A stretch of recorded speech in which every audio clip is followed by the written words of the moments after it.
To the annoyance of President Ruto, Katwa Kigen was not selected as the next Supreme Court Justice. Instead, the Judicial Service Commission has opted to nominate Mohammed Warsame. In fact, here's Koome relaying the message to the nation. I am therefore pleased to announce that the Judicial Service Commission has nominated the Honorable Mr. Justice Mohammed Abdullahi Warsame for appointment to the Supreme Court of Kenya. The nomination is being transmitted to His Excellency the President of the Republic of Kenya for formal appointment in accordance with the provisions of Article 166(1)(a) of the Constitution of Kenya. Now in this video, I want us to look into some of the reasons why Katwa Kigen was ignored by the Judicial Service Commission. And so with no further ado, let's get after it. First reason why Katwa Kigen was ignored by the JSC is the fact that he has ties to William Ruto. Just listening to this brilliant lady putting it across to Mr. Kigen. Okay. Let me just bring to your attention what the section of Kenyans are saying. They're expressing their misgivings about your candidature. Firstly, they are concerned over the fact that you've been a lawyer for His Excellency President William Ruto, and who is likely to be a candidate in the elections of 2027. The fear that these Kenyans have is that in the event that you're successful and you join the 6 judges in the Supreme Court, and then thereafter there is a petition challenging presidential elections for the year 2027, their fear is that you are likely not to be impartial. I mean, if Mr. Kigen wants to serve as a Supreme Court Justice, that's fine, but let him wait until after 2027. Because in 2027, Ruto will be in the Supreme Court crying that ameibiwa. And we don't want his former legal advisor to be having any voting power around that period. That will in fact be by the very definition a quid pro quo. So angoje rafiki yake ambaye pia ni client wake amalize mambo ya urais aende nyumbani 2027, then he can become a Supreme Court Justice because conflict of interest will not be there. Second reason why Katwa Kigen was ignored by the JSC is the fact that he missed an important part of the process. He did not declare his net worth. He just assumed that because he sat for an interview with the JSC over his Court of Appeal appointment a few months ago in January, there was no need to redo it and resubmit his net worth once again. But Koome called him out for it. In fact, here's the tip.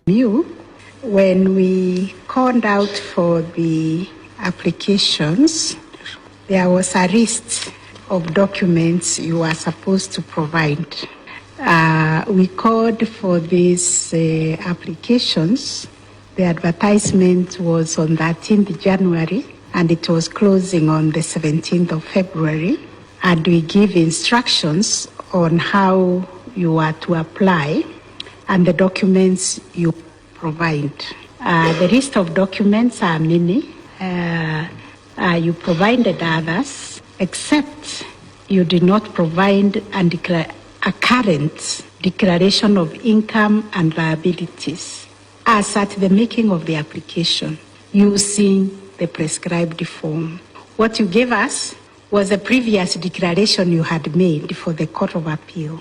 That assumption cost him everything. When looking for a job, it is always better to over-provide documents than to under-provide. Peana hata birth certificate hata kama wajaitisha, it might rescue you. Third reason why Katwa Kigen was ignored by the JSC is greed. How so? In January 2026, he was formally appointed as a judge in the Court of Appeal of Kenya by President William Ruto. Now, 3 months later, tumemaliza February, March, tuko April, jamaa asha apply kukuwa Supreme Court Justice. In fact, now is when they were doing the vetting. The application alifanya, I think, February. A few weeks in the new job. Why the rush? You know, in that Court of Appeal, we are having judges or justices for that matter who have served for 5 years. Wewe utakuja aje wiki 3, unataka upromotiwe uende to the highest court in the land. Someone else has been there 5 years, another one 4 years. Hata yule amekaa 4 months amefanya better than you. Why would you leapfrog them? I'm sure some of the colleagues saw what was happening na wakakaa wakakunja mkono wakasema ni sawa, wacha apply.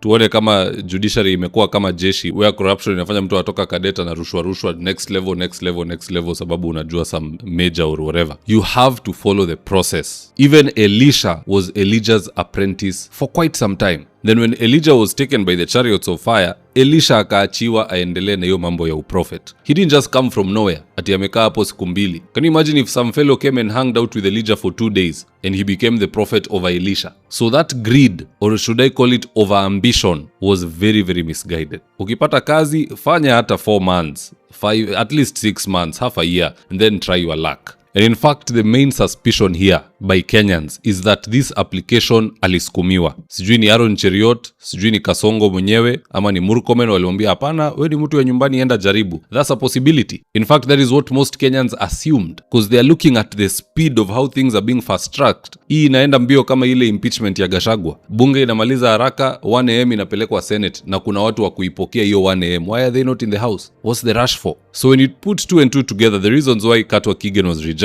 he failed to respect the process, he didn't submit his assets vis-a-vis liabilities. On top of that, he did not respect the time frame and other people in the court of appeal. Pea wengine nafasi who have served longer than you. You are the newcomer, wait your turn. And number 3, the ties to President Ruto, hiyo ndo hata imeharibu kila kitu. Had he been appointed, we would be having very negative headlines in the newspapers, on TV. Hata mimi I would have woken up in a very bad mood, because how is somebody who represented Ruto going to sit in a court which will hear kesi ya Ruto akikuja kulia ameibiwa in 2027? How is that right? So the JSC has done something right for the first time. Wacha jamaa akae kando, client wake atoke kwa ile kiti, then he can try. He's also a Kenyan, he has a right. If he has ambitions, well and good. Akitaka kukaa pale hata kwe Chief Justice one day, it is okay, so long as his client is not the president. But at the end of the day, guys, that's just my opinion. Do drop me your comments in the comment section below and I'll do best to read them and to give you a response. So with that, here today's ads of the day. If you're still managing rentals using notebooks and caretakers, see how Joel Karango Miner switched to a system that runs his 76 units automatically.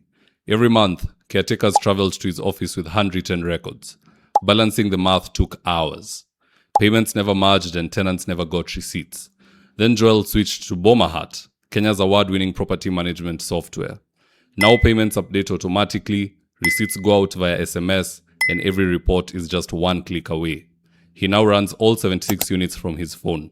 No chaos, no confusion. Join hundreds of landlords doing the same.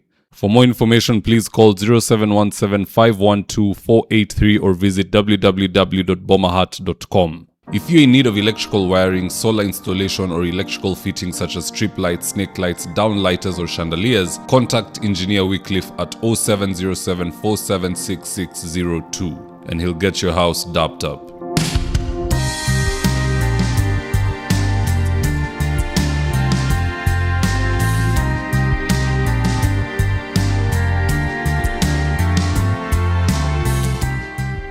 And if you're here for the first time, please go on and hit the subscribe button. And if you're watching for a different platform, just head on over to YouTube, search for David Wafula, hit the subscribe button. You're going to be getting a ton of content of this nature. If politics is something you're passionate about, this is definitely the one channel that you really, really need to subscribe to. All right, guys, adios.